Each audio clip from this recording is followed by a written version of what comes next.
Hey everyone, you are listening to the Guitar Speak podcast. My name is Matt Wakeling and this is the show that I produce in Sydney, Australia, where I speak to leading guitarists and guitar figures from all around the world. Thanks so much for joining me. Today is episode number 146. Now today I'm joined by Kat Ayala, a Sydney-based guitarist who joins us to talk about her diverse and flourishing career. Kat tells us about melding big rock tones and intricate ambience in Forces and Fury, her rad originals project alongside Astrid Holtz. Kat tells us about gigs with Vanessa Amorosi, Hayley Mary, Royale with Cheese, and many more touring acts.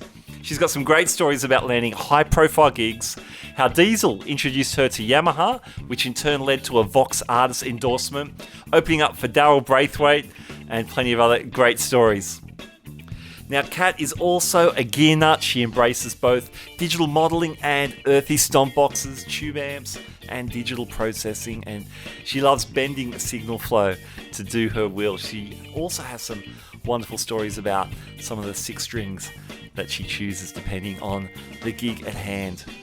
On top of all that, Kat's just a super cool, super humble community builder, and it's no surprise she is in such demand as a musician. Let's jump straight into my conversation. All right, Kat Ayala, welcome to the Guitar Speak podcast. Thanks, Matt. It's great to be here. Thanks for having me. Oh, my pleasure. Great to have you on the show. How have you been keeping busy during the COVID lockdowns and restrictions? Well, during the big lockdown in New South Wales, I think I was doing the same as everybody else. Just spending lots of time practicing and trying to teach guitar online and stuff like that. But as soon as the restrictions eased, I think things started to get quite busy. I've been teaching heaps of guitar lately face-to-face since that's been allowed, so that's great.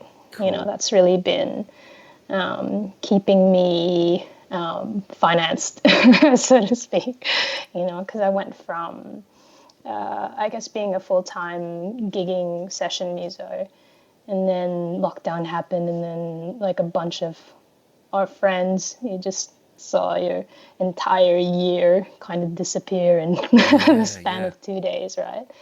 But yeah, now I've got 4 days of teaching, which is awesome. Yeah. At a couple of schools. And I was doing private teaching for a while, but now I'm just teaching at schools. And aside from that, Astrid is my partner in Forces and Fury. We've released, how many singles has it been? She's right next to me, sitting over there. You can't see her.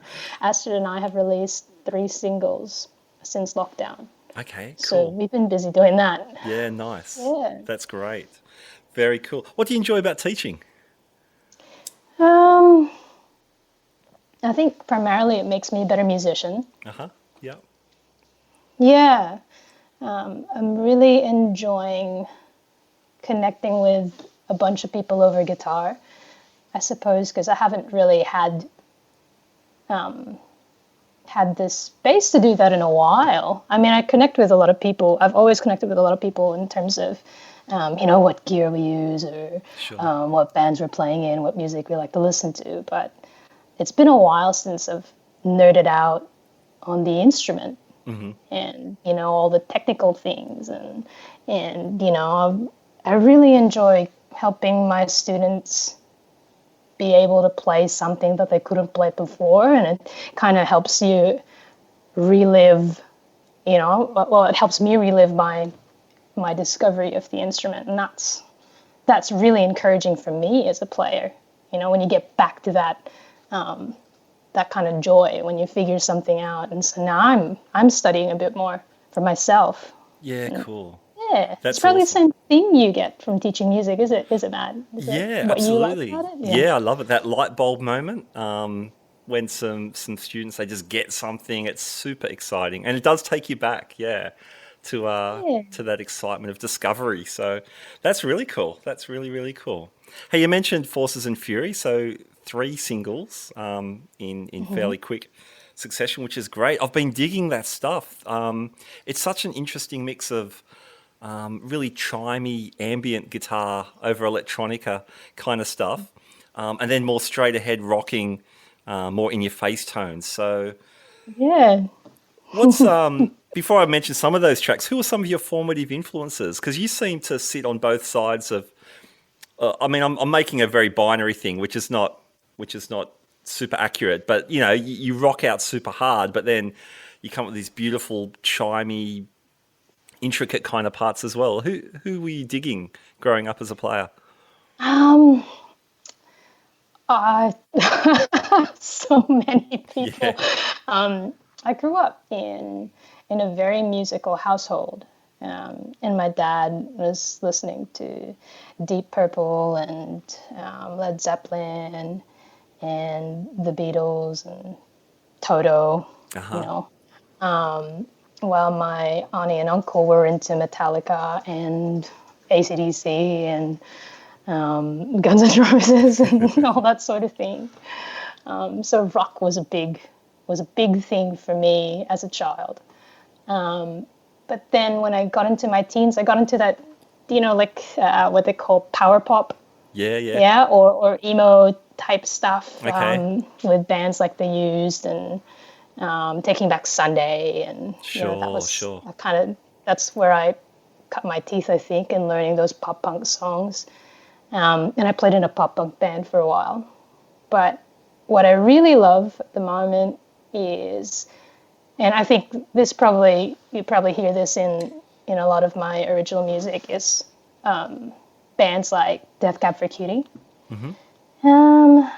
And I love Kings of Leon. I actually really enjoy their later albums, which not many people know about, like Come Around Sundown or Mechanical Bull. Those are really, really great albums for a guitar player like me. Yeah, so I guess you could say that I really like rock music. Yeah, sure. But I'm also into the dreamy pop stuff. I don't know if that's probably just a pop side of rock, is it? What would you call Death Cab? What's that? I guess so. It's that they rock out, but they've got plenty of sparkly stuff going on as well. I mean, it's just music, isn't it? It's just music, but there's lots of influences to draw on. That's cool. Yeah, I mean, I can see the rock side. I think I saw on Instagram you were shredding over Crazy Train. Oh God, a while back, which was killing it, which was so fun. Let's talk about tunes like "Got Away with Me" and "Lullaby." Some of those cleaner tones are just beautiful. How are you producing those tones? Okay, so "Got Away with Me," I think we did all of that straight in. So I had a Duesenberg, and we processed everything through the Helix plugin. Okay, yep. Yeah, so it's just clean into the DAW and then Helix in post, and that's, I guess, why you get all those pristine sounds. And Astrid's a magician with, everything that happens in the box. So I kind of nerd out on the Helix part, but then she adds so many other things. I mean, she mixes everything herself, and yeah, so that the tone is in the computer. Okay, yeah.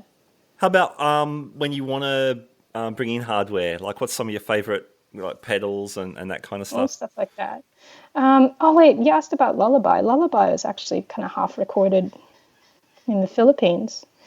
So we had, if you're talking about the hardware side of things, we had a baritone guitar into some pedals and a Fender Twin. Okay. Right? Yep. Yeah. And the rest of it was in the Helix, right? But when we do a lot of hardware recording, I think my favorite, if you want to talk about amps, is a Fender Twin and a Vox AC30. Okay. I think, I love that combination. And in terms of pedals, I've got a favorite drive. I've actually got it right here. I'll show you what it is. Have you heard of this? It's called a Sick As. Yeah, Bondi Effects. Yeah, by Bondi Effects. Fantastic. Yeah, we use this on guitar and on vocals sometimes. Oh, yeah, nice. I swear by that. And the other favorite piece of hardware that I've got is also by Bondi Effects. It's called the Art Van Delay, which is like I guess, a combination between a DM2, a Boss DM2, which is just a beautiful analog delay, and what is it? Well, John, the creator of Bondi Effects, says he drew inspiration for the modulation in his circuit from the Memory Man. Okay, nice. Do you know about the mic sound? Yeah. So there's like this combination of those two pedals in one, but with lots of tweakability, and it's got tap tempo and all these nice, really controllable things. So you can really dial in the perfect lush tone that seems to never get in the way of your clean signal for some reason. It's just I actually use that for my acoustic gigs as well. Oh, okay. Anyway, I'm going off topic here. No, that's fine. That's awesome, man. I reckon it's probably the best name for a delay pedal as well, with that Seinfeld reference. So they're lovely. They're lovely. Very cool. Yeah. I love it how guys like that are putting the functionality into the analog effects. So like a tap tempo for an analog delay, that's beautiful. All that kind of cool stuff. It's crazy. There's this whole world about it. It's like, sometimes it's just... Anyway, let's not get into that. I'm just going to waffle on. Well, this is the show for it, so that's okay. You can be as nerdy as you want. Yeah. Maybe I should talk to you about Reverb as well. Yeah. So I mentioned my favorite drive, mentioned my favorite delay. I also really enjoy experimenting with Reverb before an amp. Okay, yep. And after. Yep. Because a lot of the big sounds, like you mentioned, Watch It Burn. What was the other one? And My Affliction. Yeah. A lot of... Oh, no, it's in Watch It Burn. So in Watch It Burn, I used the Honey Tea and an analog rig into the AC30. And all the, delays and reverbs were before the amp. Yep. Yeah, so which is I'm using all backwards these to conventional space and time effects to distort the amp, which is what gets that massive sound. And a lot of engineers live hate it because it's just really wet before the amp, right? But, it's really gnarly, yeah. Yeah, but I think that's a really cool thing to experiment with, especially now that I've got the Helix. I'm really getting into the signal chain of, running... like the classic 80s signal chainers, or all your time and your delays and your reverbs are after the amp, right? But there's just this cool thing about putting certain things before and certain things at the end. And I've been really nerding out and enjoying that since COVID lockdown as well, because I've got time to do that in the box and see how that affects the overall sound of things. But that's fun. Yeah, absolutely. Yeah, signal flow, it's massive, isn't it? Yeah, so the conventional wisdom, like you mentioned, is run your delays and everything after the amp, keeps it nice and clean. But running it before, there's a certain grunginess or grittiness that you just can't get otherwise. It's so fun. That's really cool. So that's what we're hearing on stuff like Watch It Burn and... Yeah, this all everything that sounds like it's teetering on the edge of control. That's usually with the time and space effects before the amp and the Honey Tea. That's the Honey Tea for you. It always sounds like it's gonna, I don't know, explode, but it doesn't. So let's talk about that guitar. So Stephen Burnett's the mastermind between Honey Tea and Maplewood. Formerly of Sydney, I think is he in Europe or something now? Yeah, he's moved to Germany. Yeah, wow. I'm not sure, but our loss. But his guitars, they are so intricately constructed. Tell me about your Honey Tea and Maplewood guitar. He's a real artist.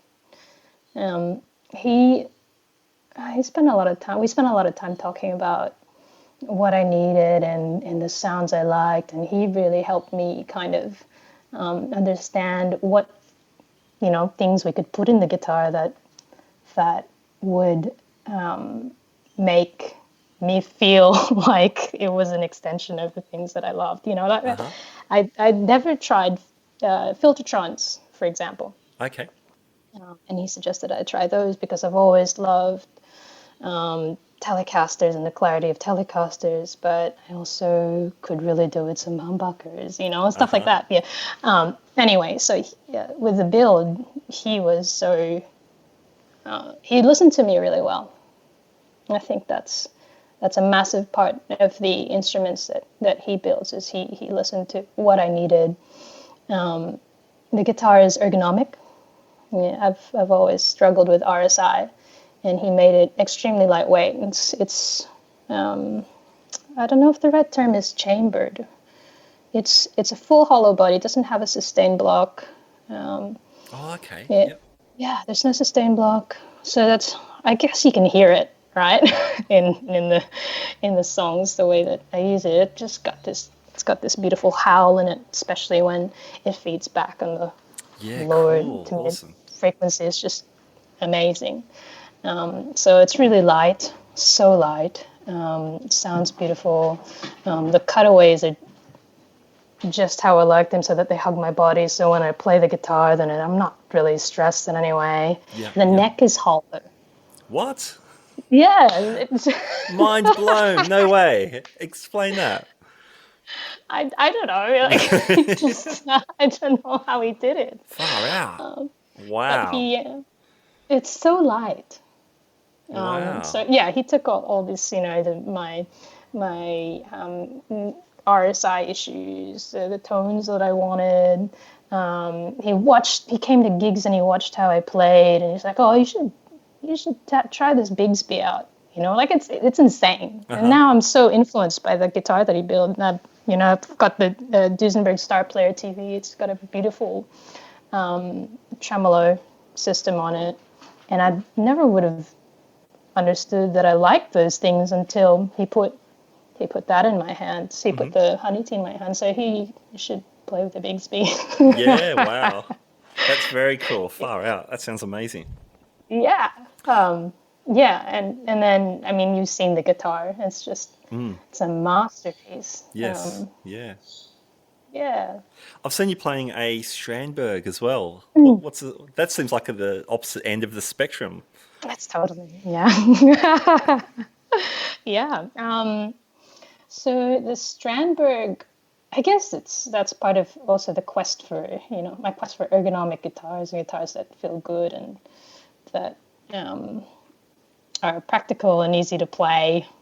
I don't know, but when did I get turned on to Strandberg? I think I was starting to have back issues from sitting and playing. Have you looked much into Strandberg guitars yourself, Matt? I've played.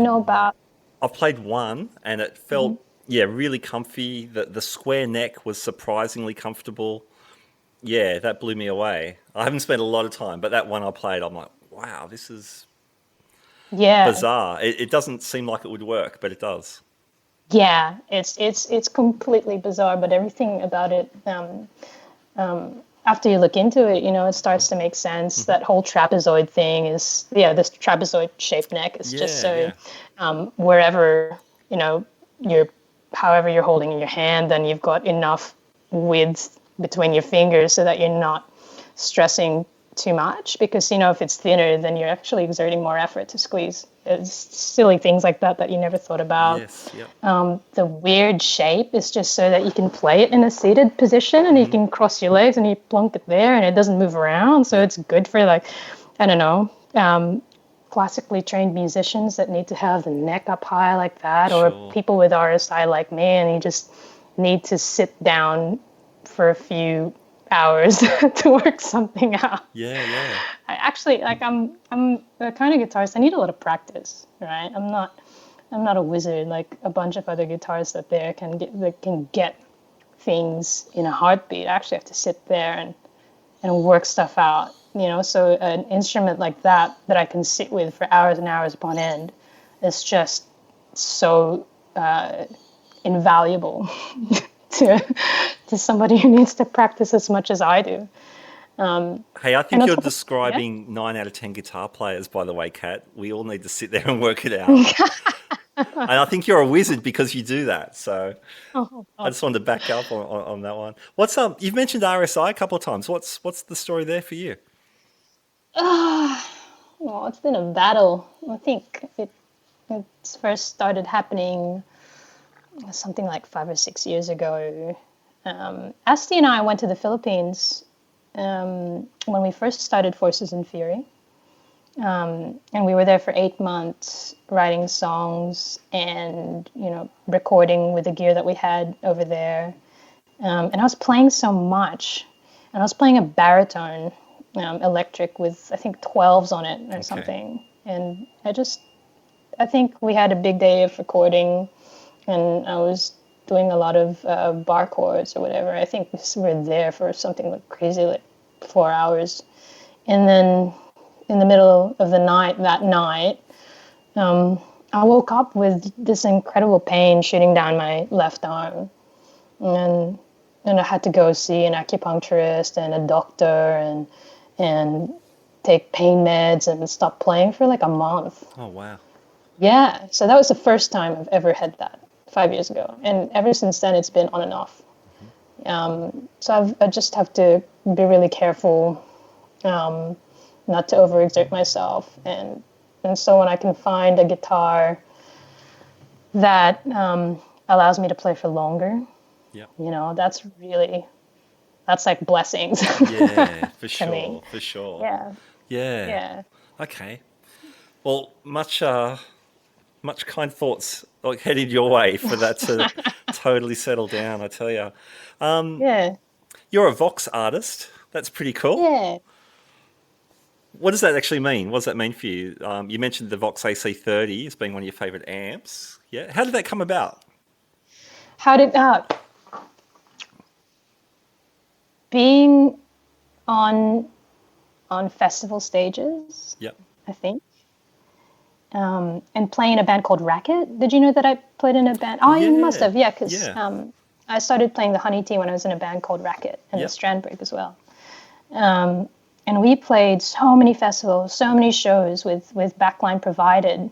And you know that the most basic amps that are there are always a Fender Twin and a Vox AC30, right? Yep. It's always on either side. And I started playing through the AC30 and Beck would always go for the Fender Twin. And halfway through the set, Beck would drop her guitar and I'd split my signal so that I was coming out of both amps. Nice. Yeah. And I guess that goes back to what I was saying a while ago. With recording guitars, I always like having an AC30 and a Fender Twin. Okay. In signal, combining those. But the AC30 for me, just for the pedal board that I was touring at the time and the guitar that I was touring at the time, it always sounded so good, or it reacted the way that I wanted it to, in terms of how it would feed back, in terms of how it would cut through the mix. Nothing really, I covered it like the AC30. When I played other brands, it just didn't do it. So I think I kind of fell in love with the AC30 when I was doing the touring gigs. And that was just on stage. I don't think I would ever choose one if I were just in a room with it. Yeah, right. 'Cause it doesn't make sense when you're on your own, I think. I think you hear that a lot when people talk about AC30s. It doesn't make sense until you're in the room with a loud band. Yeah, okay. And then you play it loud with a loud, hard-hitting drummer like Astrid. And then it makes sense. Yeah, sure. There's a certain clank and this really interesting mid-range, which, a loud situation is going to cut through. Yeah. Nice. And it really takes the pedals I throw at it, really well. And the sick as, it was, Jono built this in front of an AC30. Oh, okay. Oh, there you go. Yeah. So it was made for that, to make that sound really good. Oh, I don't. Well, rumor has it, but yeah, it's and the reverb in front of an AC30, that's fun. Yeah, nice. Yeah. Oh, good times. Now, Vox in Australia, anyway. Vox is distributed by Yamaha. Yamaha also owns Line 6 now, I believe. Yeah. So nice. Yeah. There's a nice connection there between some of those Some of those Yeah. piece of gears. I've Oh, seen you playing a Yamaha guitar as well. One of the Rev yeah. stars. They've been Yamaha Australia have been so good, so supportive of my career. A cool story is actually how I got to meet them. Mark Lizotte. Diesel. Yep. Yeah, yeah. So back from Racket, I think she did a mentoring session with him for songwriting or something like that, and he was looking for a guitar tech based in Sydney, and she put my name forward because she's just great like that. And so I went and hung out with him at one of the gigs he did at the Vanguard in Newtown, and I met Mark and I met his longtime sound engineer, tour manager, front house guy called Warwick Newen. Have you heard of Warwick? No. Or was, as he's Okay. fondly called. He's got a shop in Melbourne called, what's it called? Tone Revival Engineering. Okay. Anyway, he's a wizard too. And he put me onto Mark and him put me onto the Hoof by Earthquaker Devices, which is one of my favorite pedals in the world. Uh-huh. Anyway, okay, that's a tangent. Sorry. Back to Yamaha. So I met Mark and I met Woz and Mark played. What's he got? He's got an AC-15 on stage and a night train, right? Both Voxes. And he was running the hoof into that rig. Oh, he also had like some Yamaha PA speaker as well on stage with him. And I think he was running Just Wet into those. And, okay. he had this insane, wow. super cool rig that was designed. Okay, and just seeing the way he was doing his work, it's like, oh my God, this is mind-blowing. I should, I love AC30s already. I ended up messaging him a week later or something like soon after and asked, hey, Mark, I really loved, how you craft your tone and really enjoyed your show. I'm looking at amps. I was wondering if you could, send me your contact's email address at Yamaha, and maybe I can hit them up and see if it might be, if they might be interested in working with me. I'm touring heaps at the moment with Racket and blah blah blah, and he hooked me up. He That's called great. Jacqueline, who's my I guess my artist liaison over there, and he just really helped my career by putting me in touch with them, and ever since then I can go anywhere and they'll have an AC30 somewhere for me that I can pick up and throw on a stage, so that's really cool. That's a great thing about being a Vox artist here. You always have an amp, and I can hire one. Well, they have one for me if I want to record with one.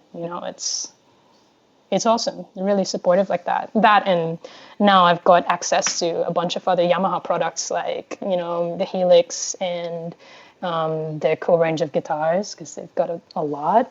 I've got a Vox Continental keyboard, which is heaps of fun. Okay.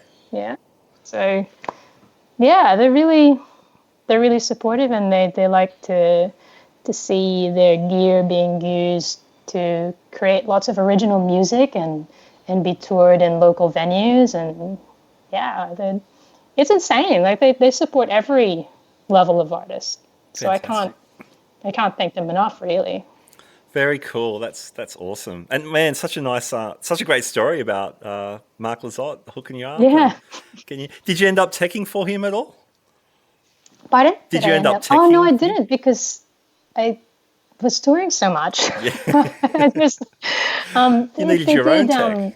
They asked me if I was available for a couple of gigs, and I really wanted to do them because they're far out working with those guys. Can you imagine working with those guys? Yeah, how much you'd learn? It just, it just never happened. But maybe one day. Who knows? Yeah. Well, that's a cool connection. At any rate, that's very, very cool. Yeah. Hey, tell me about Caramel Sounds, which is your Oh yeah, a studio. little space and Yeah. little pedal store. So Astrid and I also have this one-room studio in Marrickville on Faversham Street, which is on the same street as the Red Rattler and right behind the Marrickville Bolo. It's if you want to bump into a Sydney musician, you walk down that street. Yes, yes. So it's in a prime location. And we hire the space out for band rehearsals and music production sessions, songwriting, and Asti also records a bunch of bands in there. And originally, it was just for us. We used it only for our creative purposes, and we'd hire it out. We would hire it out to just our friends. But now we've kind of realized that we can make this available to whoever really needs a cozy space, and it's been great to have that to mobilize that asset, so to speak, so that we can meet other musicians and give them a nice place to work in.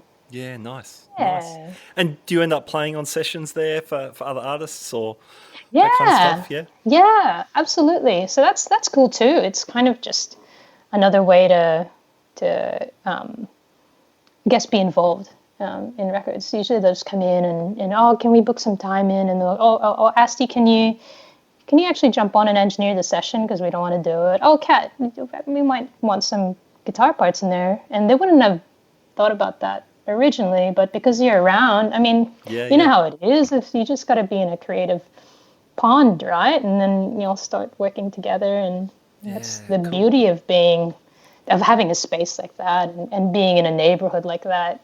You cross paths with a lot of people. Good example. Do you know Annie Hamilton? I know the name. I've never met. You should actually talk to her, Matt. Yeah. She's brilliant. What a brilliant artist and guitarist. She was in a band called Little May, who make beautiful music as well. And now I think she's been doing her own thing for quite a while. And it's just ethereal, gorgeous music with lots of fun effects and excellent playing and just she's a great singer. Just great singer as well. Anyway, she's been hiring that space out for rehearsal. She's cut a couple of tracks with Asti, and then she was invited to do like a version. Mm-hmm. I don't know, a couple of months ago or something. And through that, she asked me to play for her on that. And what an opportunity to play Triple J like a version, right? And this is all just from floating the same spaces. Yeah, nice. That's so cool. That's such a community that you're building. Yeah. What song did you do? We did her original called Panic. Yeah. And that's great. That's up on Spotify. And we covered Methyl Ethel's Ubu, which is a cool tune on its own. But it was fun. She really let me go nuts with the effects. Perfect. Yeah, so that was a great gig for me. She asked the right guitar player, obviously. Man, I will check her out. I've written down her name. That's cool. Annie Hamilton. All right. Done. Yeah. Tick. We'll do that. I saw you rocking out with Vanessa Amorosi recently as well. Yeah. She's really interesting. She's got these massive pop hits that the general public knows, but I don't know. I just get the sense she's got a very rock and roll attitude going on. She is so rock and roll. Mm-hmm. She is so inspiring. Just, I don't know, you meet her, I mean, you hear her voice, she's worked on that, right? Like, yeah. Far out. Have you heard her latest stuff? I think, it's called the Blacklisted Collection. And there was a time when the lockdown first happened, she was releasing a new track every week, every Monday, right? Okay. So that's a feat. Yeah.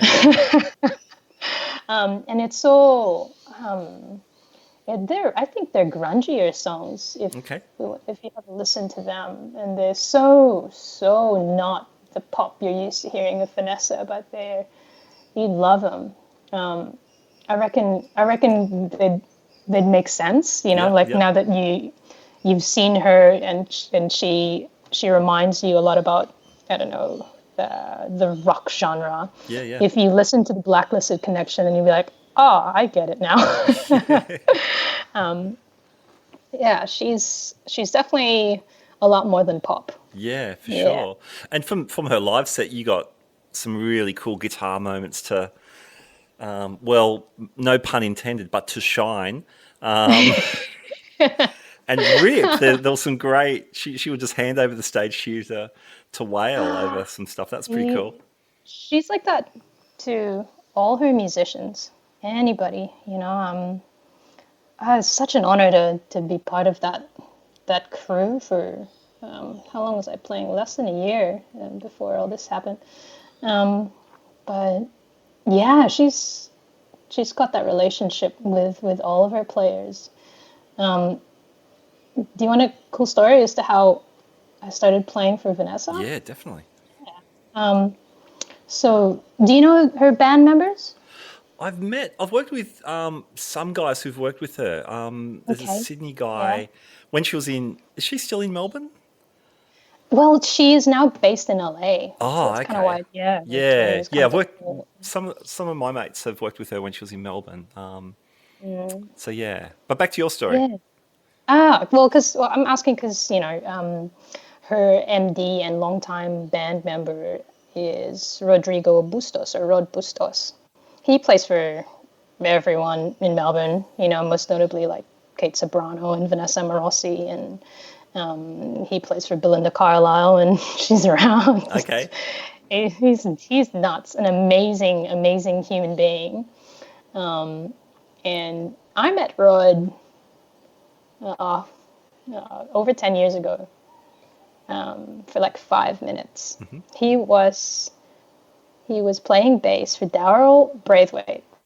And Daryl was playing at the Manly Fish shows. Yep. And I was playing in my pop punk band called Bonnie Reed. And we were opening for Daryl Braithwaite at the Manly Fish shows as a pop punk band. Perfect. Isn't that insane? What was the audience like? That's an all ages situation by the sounds of things. It was so weird. Because we were like a pop punk, verging on emo. And so you had like kids with the oversized fringes and all in black tight jeans and tattooed. And then you had Daryl Braithwaite's audience and the local Manly Fish shows crew. So wow. It was awesome. Yeah. Anyway, we did sound check. And Rod happened to catch, I don't know, a few minutes of it, and he came up to me after we finished, and he said, "Hey, I really, really like your tone, and I like the way you move up there. My name's Rod." And I spoke to him for a couple minutes tops, right? And then that was it. 10 years ago, and then they needed a sub guitarist. I think, when was it? In August last year.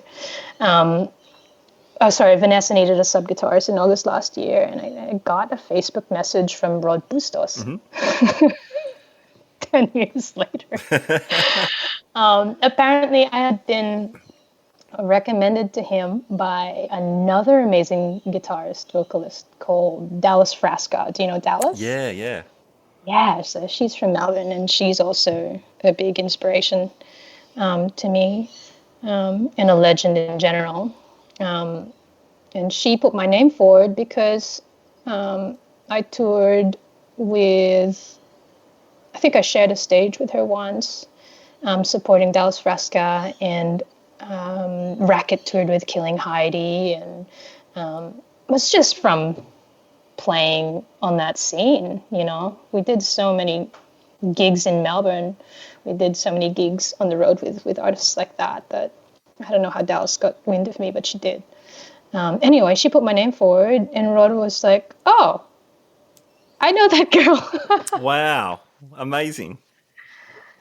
Yeah. So Nice. that's just, I don't know, man. I think it's insane. Like I was never a sessionist, you know. And then I was just this kid who played in a pop punk band, and then after that I played in a garage pop band, and then after that I played for Vanessa Amorosi. It's like, how does that even happen? Yep. You know, and like you said, she gives me, you know, my moments to shine. Yes. But yeah, having played with Vanessa Amorosi and her whole crew of extremely professional and seasoned, seasoned musicians. It was just an amazing, awesome learning experience for me, and I really had to catch up. Like, you know, I was chasing them the whole time, just trying to keep up with their game, first and foremost. But then there's also that whole art, that what they do in between sets, you know, that pro musos are really, really good at. Do you know that thing where how if you're a seasoned pro, then you're so good at hauling ass when it's time to haul ass, and then you're so good at relaxing when it's time to relax. Okay, yeah. You know that? Yeah, that was really bizarre for me. Anyway, yeah, that's that. Very cool. Very cool. I told you I could waffle on. This is good waffle. This is why we have podcasts. The Guitar Speak audience, we love this stuff. We love the stories and the nerdy stuff and everything. Kat, you are like the perfect guest, I got to tell you. So. Okay, I'm glad. It's all you good. Just tell me to just signal if I go overboard with tangents and details and whatever. No, it's so good. It's all great. Kat, it's been awesome fun talking to you. Now, as we speak, it's early October 2020. Things in Australia are looking, I guess, for the second time in several months, cautiously optimistic, especially in our hometown of Sydney. But it's hard to make plans, I guess, for too far ahead. But I mean, I guess saying all that, what's next up for you and for Forces and Fury and anything else you've got on the burn? Yeah. Looking ahead as much as you can, I guess. What does the future look like? Well, there's lots actually. I know we're being cautious, but you gotta make plans, right? Sure, Otherwise, what do you do? Okay, so on in the very, very near future, I've been. Oh, sorry, not in the future. Right now, I've been rehearsing with Hayley Mary. Do you know Hayley Mary? No. She is the lead singer of the Jezebels, and she's recently put out her own EP, and you know, she's got much more music coming along real soon. And I've been playing for her. Great. Since last year. Okay. Yeah, so it was a big year for me last year. Yeah, so I'm playing for a couple of massive, to me, quite massive artists, who I feel very fortunate to be part of their journey. So I'm still playing with Hayley, and that's really, really exciting because Astrid's also playing for Hayley. Yeah, so cool. We get to rehearse together and do gigs together. So that's on the cards. I've been playing for a cover band, a 90s cover band called Royale with Cheese, which is a lot of fun. Great name. That's yeah. a great name. Is awesome. Is that wall-to-wall pop punk as well, like from your heritage? Is that a lot of pop punk stuff? This is like, you know, it's pop punk. It's more grunge. Okay, yeah. Failed to mention grunge in my heritage. Sure. I've got a lot of grunge in my veins. So we do a lot of Alice in Chains covers. And, nice. We do some Fooey's covers and Nirvana, of course. Great. You know, Pearl Jam and all of that. And every now and then we'll do, I think there's a Spice Girls cover in there too. Nice. I'm sure you would make that work. Yeah, it's great. They're great. We've been doing an MTV Unplugged show since lockdown, and that's quite nice because I'm on acoustic, but I still run my guitar through effects, just because. You got to. Why not? Why not? Yeah, so that's on the cards. I've got a gig in a couple of weeks playing for them. And the Forces and Fury stuff, it's so good. It's so good to be focusing on my own original music with Astrid. That's something that was very much on the back burner before COVID, and I was so busy playing for other people, sure. And doing that kind of thing, and I've been able to reset my mind or my perspective, and I've remembered how much the creative part and the original music means to me, and where was I? What was I saying? Oh yes, and so our plan for Forces and Fury is to release a new single every 6 weeks. Mm-hmm. Great. Till the end of time, hopefully. Okay. But that's bizarre, right? Like who plans that? Who would have planned that before? Who would have planned releasing a single every 6 weeks when they were a touring guitarist? That's really cool for me to have. Yeah. To decide to be prolific. Yeah, awesome. I think more people should be prolific in their own chosen fields. Yeah. Cool. Anyway. Good for you, Kat. As I said, it's been awesome talking to you, and I love all these things you've got on the boil, and just your passion for making music and working with people. It's very obvious to see, and I can see why lots of people want to work with you and get you on board. So that's great. What's the best way for people to keep up to date with all your stuff? With all the stuff, I guess Instagram. I'm mostly on Instagram. Yep.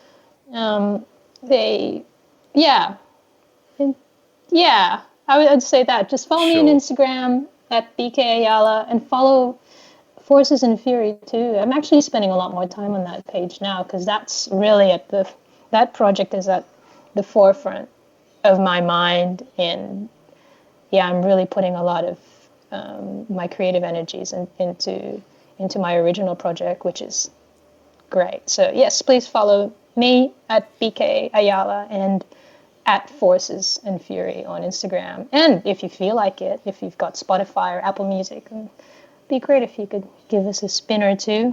All that helps. Yeah, absolutely. All right. Well, Kat, thank you so much. It's been awesome meeting you in person and talking about all this stuff, and all the best for what's ahead. Thanks, Matt. It's been so lovely to meet you and talk to you as well. All right, there you go. My conversation with Kat Ayala. Super cool person and a fantastic guitarist, and it was great to have her on the show. Now, in the show notes, there'll be links to both Kat's own kind of links and the Forces and Fury stuff. I encourage you to check that stuff out. Also, you'll find links to our PayPal tip jar if you want to leave us a tip, to our website, to all our social media, and all the places you can subscribe to the show for your favourite podcast catcher if you've not done that already. All right, my name's Matt Wakeling. You've been listening to the Guitar Speak podcast. Thanks again for joining me, and I'll catch you next time. Bye now.